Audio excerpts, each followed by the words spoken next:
Good morning class. Today we will start a new chapter in history, which is Life in Villages and Towns 600 BC to 300 AD, page number 64 and 65. So, as you know that the first urban civilization which was established in India was the Indus Valley civilization, which is also known as the Harappan civilization. So, let us first understand what a civilization actually is. Okay. So, a civilization is a society, culture and the way of life of a particular area, which usually is made up of different cities. So, a civilization is a society, culture and the way of life of people of a particular area, and this particular area is usually made up of different cities. Okay, so let me write down the first point, which is first urban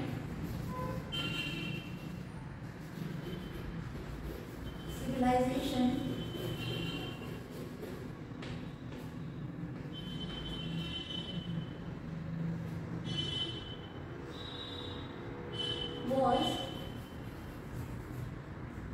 was established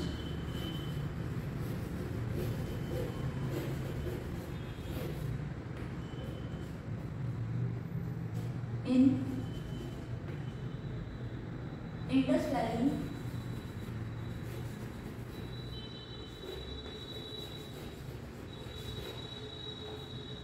civilization.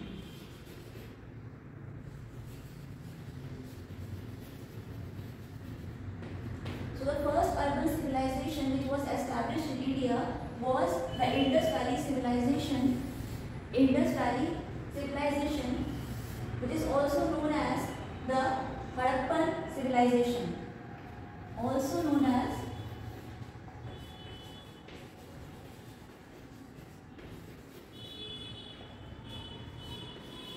Harappan civilization.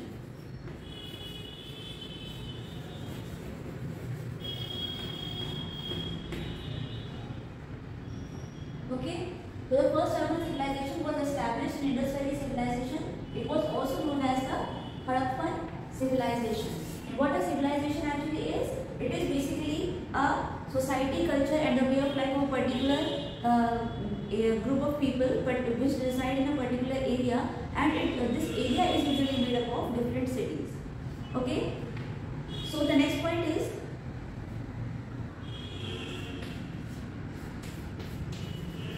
new towns and cities emerged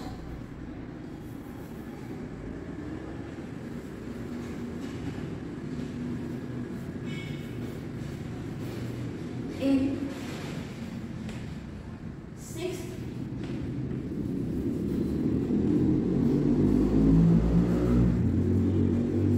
century BC. So as you know that the civilization was started with the first civilization, Harappan civilization, but the new towns and cities started to emerge in the 6th century BC. The new towns and cities started to be emerged in the 6th century BC. The next point is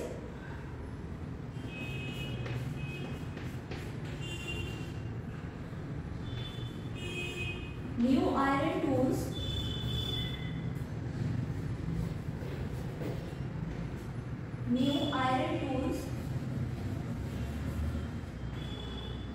began to be used.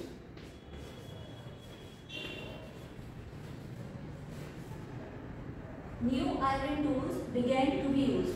So what happened 3000 years ago? That the man discovered iron, and with the discovery of iron, it started to make different type of tools which helped in clearing the lands, and more of land was brought under the cultivation, and the crops could be grown on those lands, and new cities and new towns and new villages could be established on those new cleared lands.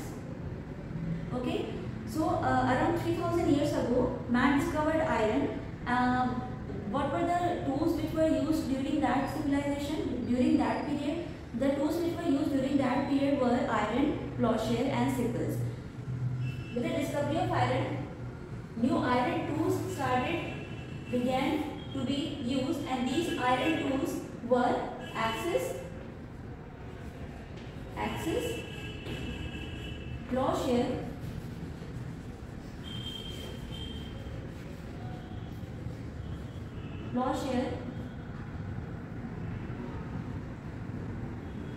and sickles.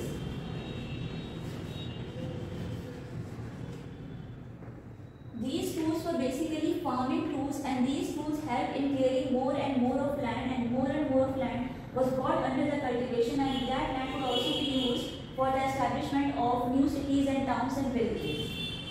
And with the clearing of land and new land being brought under the cultivation, the production of food grains also began to increase. The production of food grains increased with the discovery of iron and with the production of new iron tools. We use these tools to chop the wood, loosen the soil, harvest the crop and cut the grass. We use these tools, axes, plowshare and sickles, to chop the wood, loosen the soil, harvest the crop and to cut the grass. All of this help in increasing the production of food grains. The next point is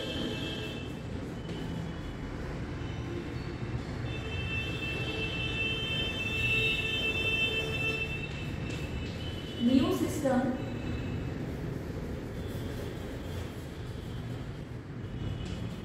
of transplantation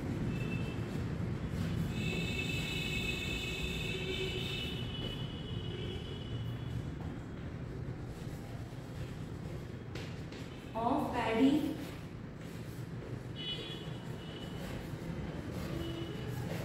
was discovered.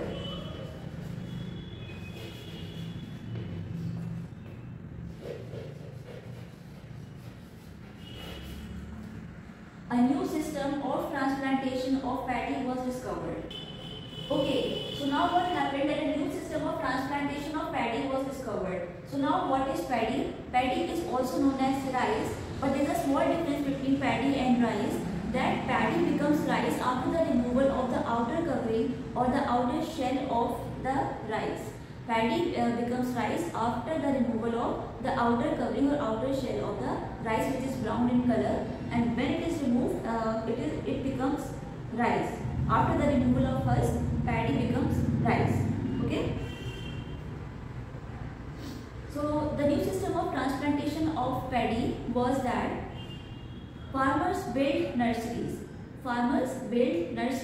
And in those nurseries they sown the seeds of paddy, and when the seeds of the paddy grew into young plants, they uprooted those seedlings, and those seedlings were planted on the main field after a period of 25 to 35 days. So what happened in the new transplantation system of paddy? It happened that the seeds of the paddy were sown in the field, and when the young plants grew from them, when it grew into young plants, those seedlings were then uprooted from the field, and it was planted in the main field. It was planted in the main field after a period of 25 to 35 days. So now the next point is, rice became the staple food of Gangetic people. Rice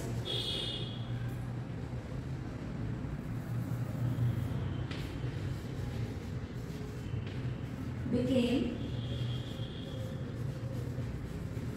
the staple food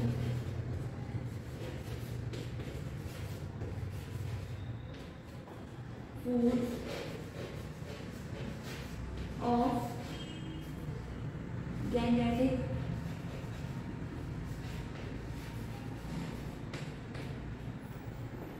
people.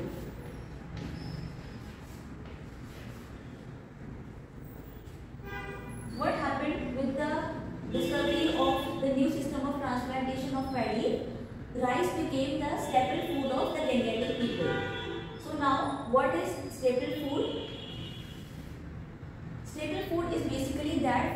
consumed on a routinely basis, which is consumed in our everyday life, and it forms a major part of our daily diet.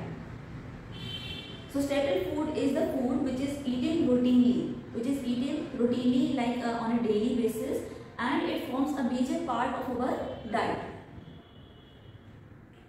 And what does the word Gangetic people mean?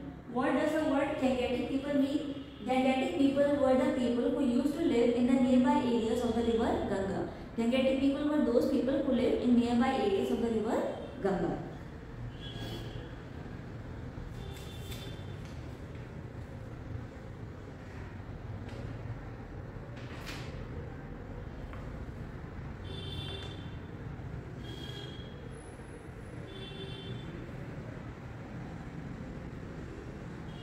Okay class, so the next point is that second urbanization started and development of towns took place. Second urbanization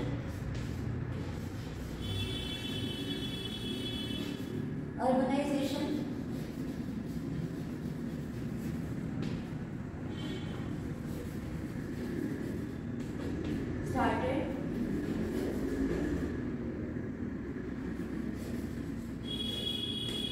and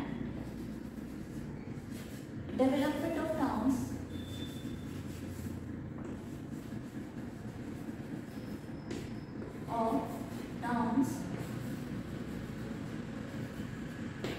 took place.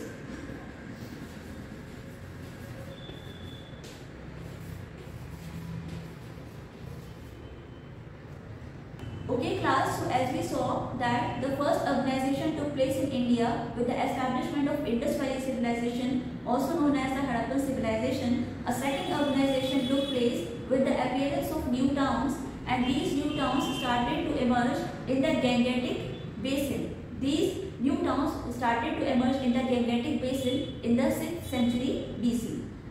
And what happened in the second urbanization? There was an increase in the agricultural production. And the growth of crafts and trade, and coins started to be used widely. So what happened in the second urbanization? There was an increase in the agricultural production, and there was growth in the trade, in commerce, and the crafts which were practiced in that civilization, and coins started to be used widely. So the next point is different towns became popular for different activities. So the next point is different towns became popular. Different towns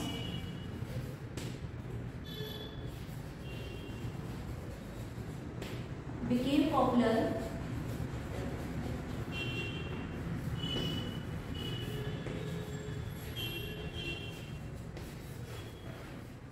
for different activities.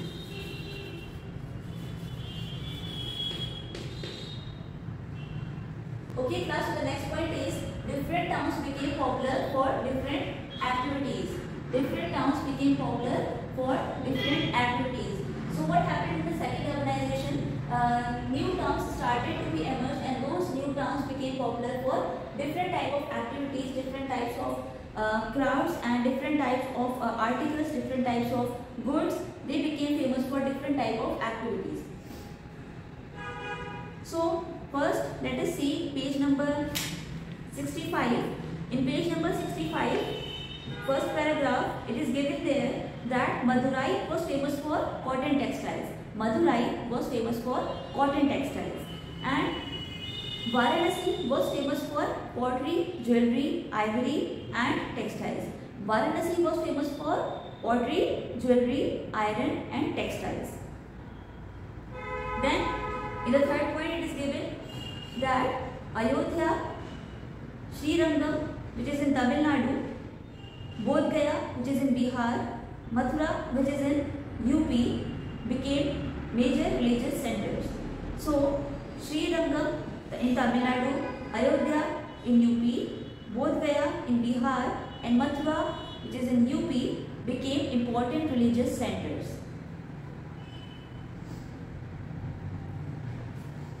Then it is given that Sopara, Tamralikti became famous port towns and trading centers.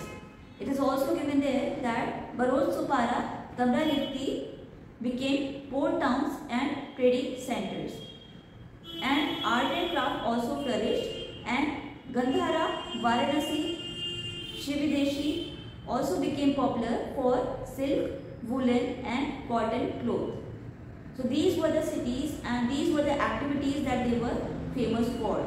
They were famous for different type of articles, they were famous for different type of goods, they were also famous for different types of religious practices that were being practiced there, and they also became popular for trading. So they became popular for trading for religious purposes, and they also became popular for different articles and goods that were produced over there. The different types of crafts that became popular in these towns were coin minting, iron carving and bead making. So the different types of crafts that became popular in these towns were coin minting, iron carving and bead making. So what is ivory?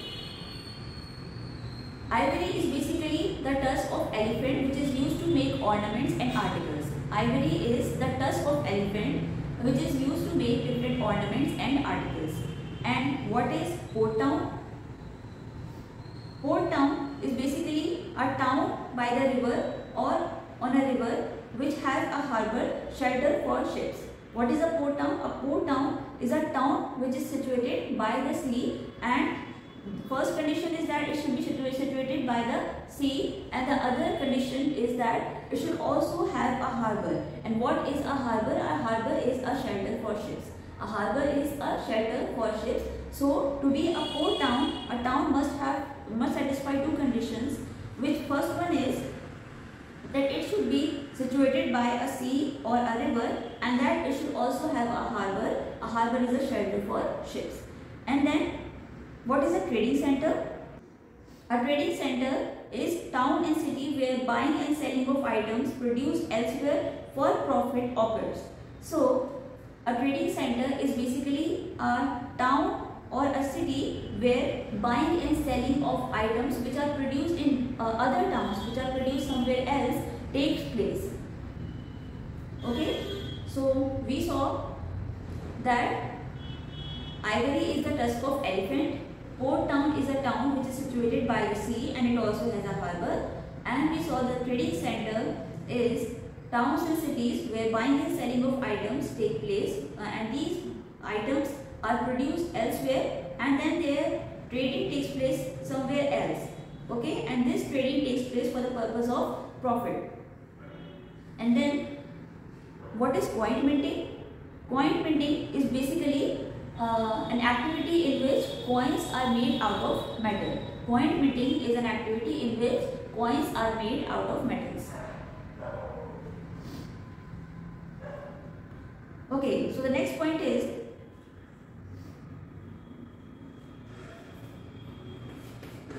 Mathura emerged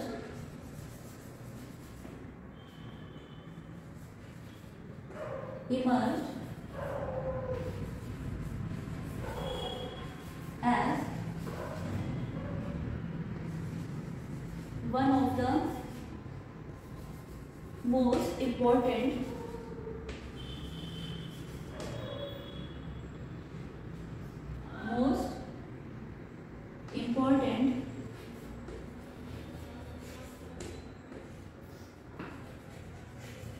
urban centers.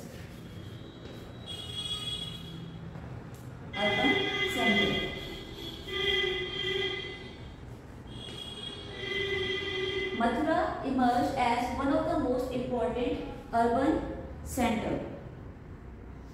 During 600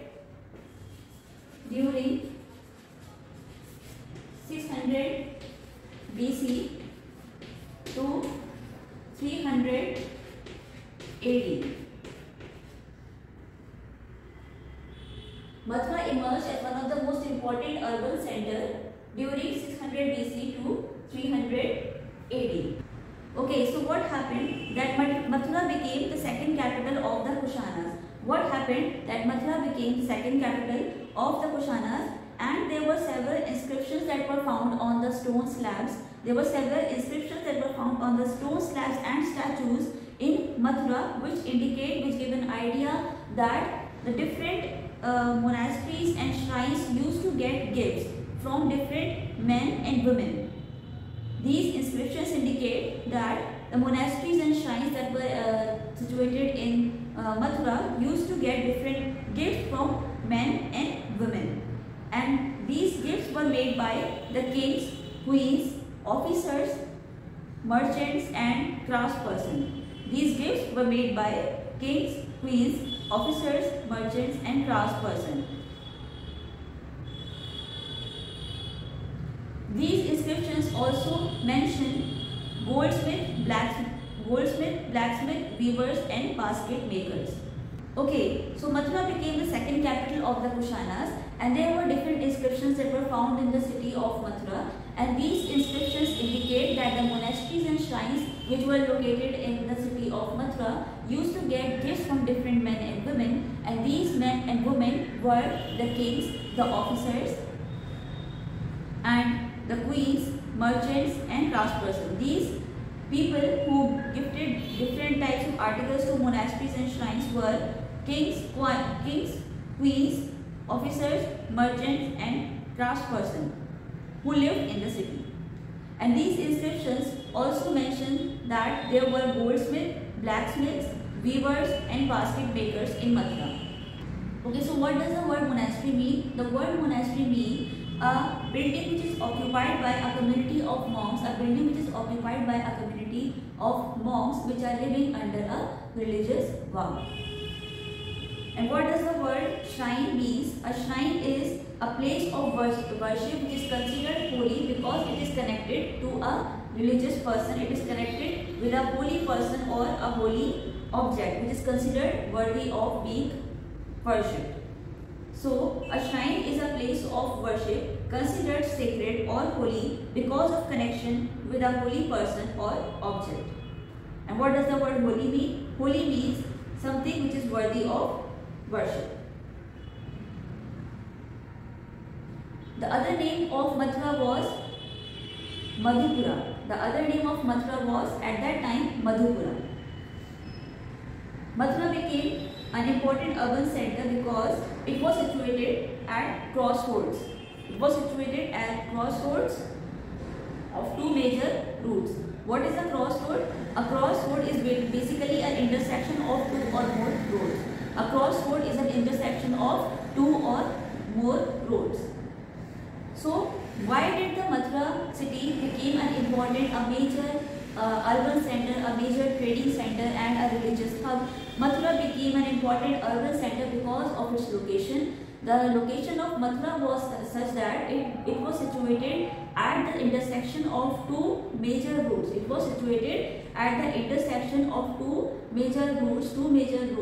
And the two roads were such that one road came from northwest to east. And the other came from north to south. Mathura was an important urban center and Mathura was an important religious and trading center because it was situated at the intersection of two major roads or two major routes, and the routes were such that one of the routes came from northwest to east and the other route came from north to south, and in the intersection of these two roads was the city of Mathura. So Mathura became a major urban center, an important religious center and an important trading center because it was situated at the intersection of two major routes. The first route came from northwest to east and the second one came from north to south, and in the intersection of these two routes was the city of Mathura. Mathura also became an important urban center because many trade routes which were connecting the northern to central and south India, passed through it. So it also became an important urban center because the different trade routes which were connecting the northern to central and south India used to pass from the city of Mathura. Mathura also became an important religious place for Hindus, Buddhists and Jains. Mathura also became an important religious center for Hindus, Buddhists and Jains. It was also an important center of art and sculpture. It was also an important center of art and sculpture. Different type of idolatry statues could be found in Mathura, and so we know that it was an important center for art and sculpture. And Ujjain was another ancient city. Ujjain was another ancient city which was located in the central India and in the state of Madhya Pradesh. It also became an important Hindu religious trade center. It also became an important Hindu religious and trade center. So there was also another city apart from Mathura, which was the Ujjain city, and it was an ancient city in central Indian state of Madhya Pradesh. It was an ancient city in the central Indian state of Madhya Pradesh, and it became an important Hindu religious and trade center. Okay class, that's it for today. We will continue this chapter in the next class. Thank you.